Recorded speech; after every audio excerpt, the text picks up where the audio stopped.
আজকাল আমি যখন প্রথম সিলেটে আসি, আমি সিলেটের ভাই সবাইকে বলি, আপনারা আমার মহব্বতের মানুষ, সিলেটের মানুষ আমাকে মহব্বত করেন। আমি সেই মহব্বতের আঙ্গিকে বলছি, আমি প্রথম 99 সালে আমি প্রথম সিলেটে মাহফিল করতে আসছি। আপনি হিসাব করেন, এই 26-27 বছর আমি সিলেটে আসি। কিন্তু তখন দেখলাম কি, এখন দেখি কি, আমি বাজারেও তো দেখছি এক মহিলা দেখা যাইত না।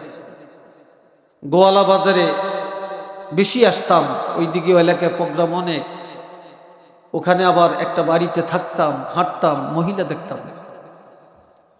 এখন সিলেট শহরে যান, মৌলভীবাজার যান, উলাউড়া যান, সরকার বাজার যান, শেরপুর যান, মকিমপুর যান, তা নবীগঞ্জ যান, তারপরে শরীয়ত, যেখানে যাইবেন, শেরপুরে যান, যেখানে যাইবেন মহিলা আর মহিলা, মহিলা আর মহিলা।